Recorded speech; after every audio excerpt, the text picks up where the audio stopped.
안녕하십니까. 부동산 마스터 아론TV입니다. 오늘은 서울의 용적률이 24년 만에 봉인 해제된다는 반가운 소식입니다.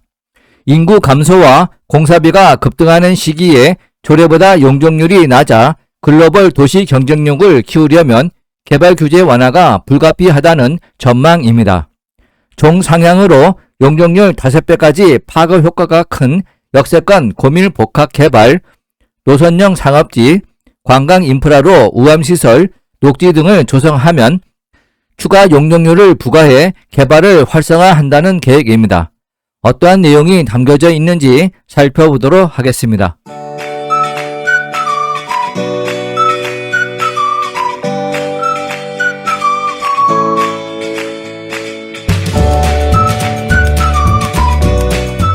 오세훈 서울시장은 지난 2024년 5월 10일 아랍에미리트 아부다비의 탄소 중립 스마트 시티이자 직주락 등 다기능 복합 자족 도시인 15분 도시 마스다르 시티를 방문해 도시를 살펴보고 매력 공간 지수 개발 계획을 발표했습니다.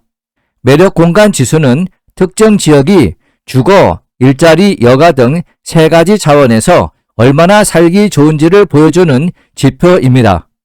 구체적으로 일자리, 교통, 생활 편의, 공공의료, 여가, 돌봄 학습 등 6개 항목으로 구성되며 116개 지역 생활권마다 항목별로 시민에게 도시 서비스를 얼마나 공급할 수 있는지에 따라 차등적으로 매겨집니다. 서울시는 매력 공간 지수를 활용해 도시를 체계적으로 진단하고 공간 대교조 등 시책 사업에 활용한다는 계획입니다. 화면은 매력 공간 지수 6가지 항목 예시와 항목별 도시 서비스 내용입니다. 6가지 항목 중 첫째 일자리는 주 용도가 업무 용도인 건축물, 건축물 용적률, 생활 인구, 직주 균형 지수 등이고, 교통은 지하철역, 버스 정류장, 주차장, 공공자전거, 보도 등입니다. 생활 편의는 음식점, 식품, 백화점, 대형 할인마트, 세탁소 등이고, 공공의료는 소방기관, 동주민센터, 재활용 시설, 대피소 등과 병의원 보건소 등입니다. 여가로는 공원, 녹지, 광장, 하천 등 도서시설, 공연장, 영화상영관, 전시시설 등이고, 공공 민간 체육시설 등이 포함됩니다. 마지막으로 돌봄 학습 항목은 유치원, 초등학교, 중학교, 학원, 어린이집, 아동복지시설, 노인복지시설 등으로 이를 점수로 지수화하게 됩니다. 매력 공간 지수는 부족시설과 함께 지역별 특장점을 도출할 수 있어 매력은 살리면서 단점을 보완하는 지역 맞춤형 공간 사업 발굴도 가능할 것으로 서울시는 기대하고 있습니다. 예를 들어 어떤 생활권의 매력 공간 지수를 분석한 결과 여가와 돌봄 학습 기능이 부족하다면 문화체육시설, 데이케어 센터 등을 공공사업이나 민간개발 공공기여를 통하여 공급해 모든 기능이 균형 잡힌 공간으로 만들 수 있다는 것입니다. 서울시는 지역별로 매력 공간 지수를 분석한 뒤 부족한 부분으로 나온 시설을 개발사업과 연계해 공급하는 시범사업을 올해 안에 추진할 계획입니다. 아울러 수변 감성 도시 등 각종 공간 시책 사업의 성과 측정에도 활용해 정량적인 수치로 시민이 사업의 성과와 달성률을 한눈에 쉽게 파악할 수 있도록 한다고 합니다. 서울시가 100년 후 미래 서울을 설계하기 위한 도심 대개조 작업에 나서고 있습니다. 서울 내 근거리에서 일하며 즐기며 생활하는 직주락 도시로 만들기 위해 꺼내든 카드는 용적률입니다. 용적률은 도시개발의 밀도를 결정짓는 기준이자 민간 토지주에게는 사업성과 직결되는 지표입니다. 규제 완화 효과가 집중된 지하철 역세권과 상업지역을 중심으로 고밀 복합 개발이 본격화하는 등 서울 도심 스카이라인에도 대대적인 변화가 예상됩니다. 용적률은 국토의 계획 및 이용에 관한 법률에 규정되어 있지만 실제 사업 현장에 적용되는 기준은 천차만별입니다.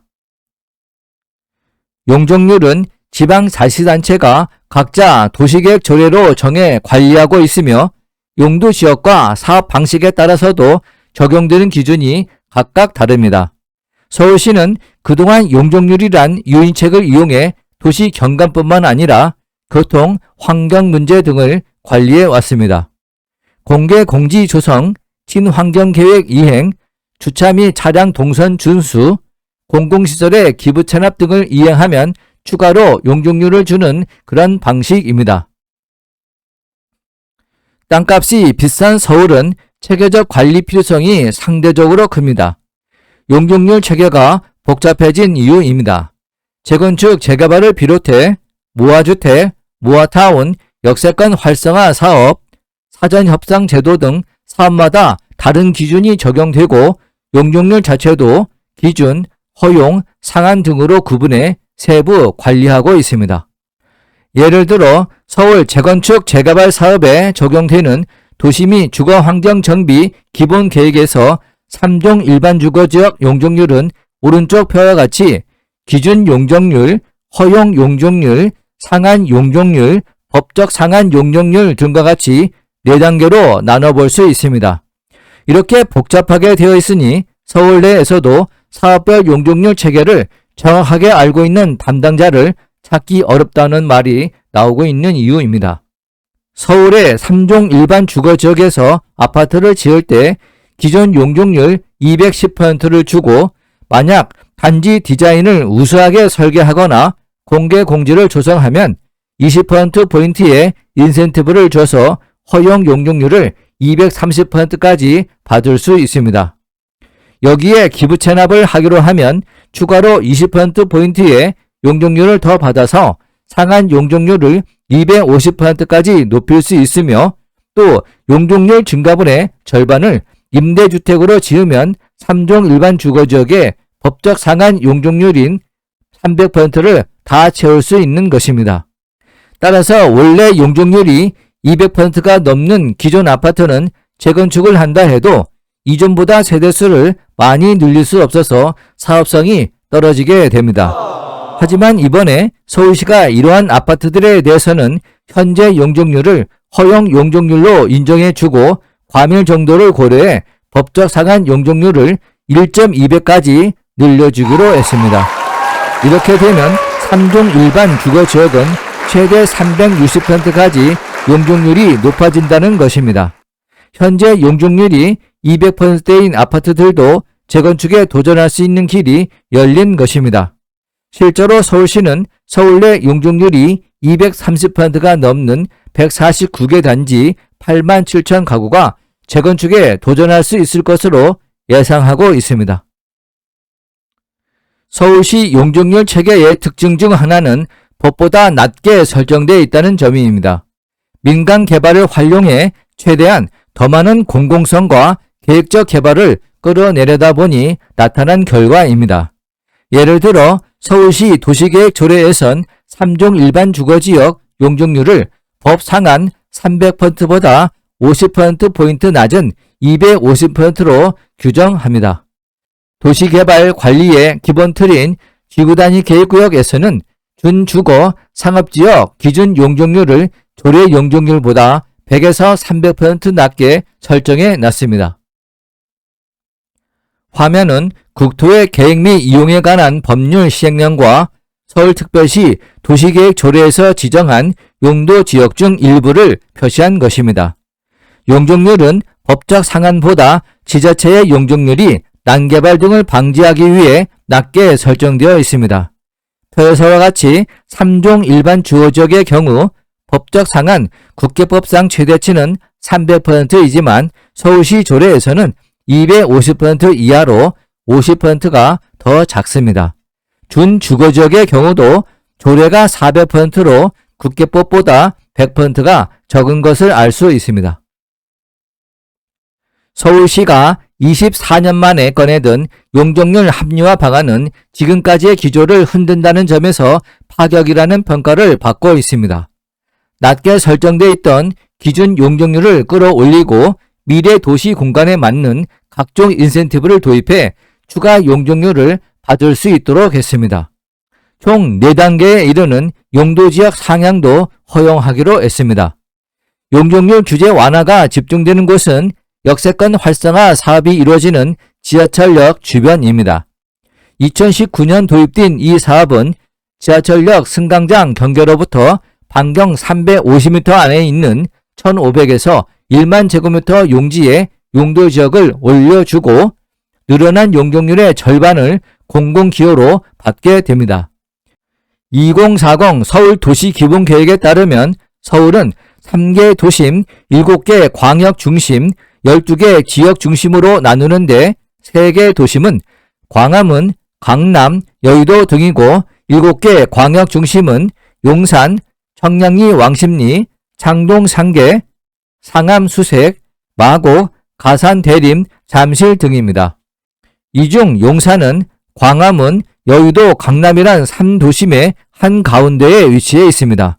12개 지역은 목동, 여신내 불광, 신촌, 마포 공덕, 미아, 동대문, 망우, 성수, 천호 길동, 수서 문정, 사당 이수, 봉천 등입니다.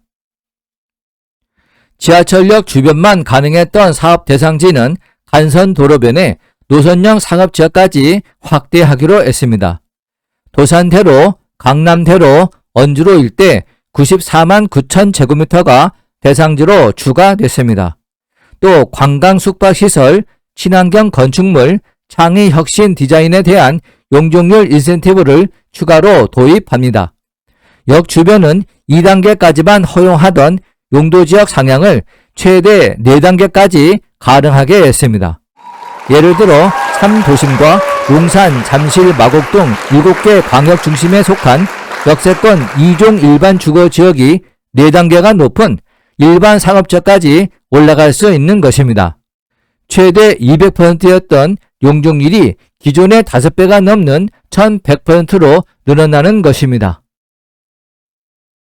서울 전체 면적의 약 35%에 달하는 지구단위 계획구역의 용적률 체계도 크게 달라집니다.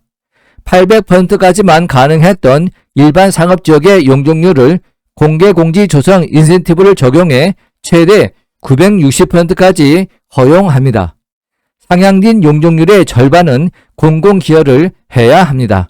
그러나 사업에 혁신 건축 디자인을 적용할 경우 법적 상한 용적률 800%를 초과하는 부분에 대해서는 공공기여 없이 최대 110%의 용적률 인센티브를 추가로 부과하기로 했습니다.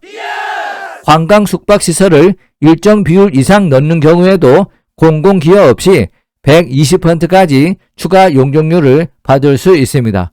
여기에 탄소 제로 등 친환경 인증 비율에 따라 용적률이 또 완화됩니다. 의도적으로 낮게 관리해온 기준 용적률은 조례 용적률과 통일시키게 됩니다. 용적률 규제 완화에는 특혜 의혹, 난개발 우려 등 비판이 꼬리표처럼 붙게 됩니다. 이 같은 부담에도 서울시가 대대적인 제도 개편을 단행한 것은 기존 체계로는 인구 감소, 디지털 전환, 기후변화 등 급변하는 도시 상황에 대응하기 어렵다고 판단해서입니다. 공사비 인상 등 각종 비용이 증가해 서울 내 주요 개발 사업이 속도를 내지 못하고 있는 점도 영향을 줬습니다. 민간 개발 활성화는 오세훈 서울시장의 역점 사업인 권역별 도심 대개조를 위한 필수 전제이기도 합니다. 서울시의 궁극적인 목표는 글로벌 도시 경쟁력 강화입니다.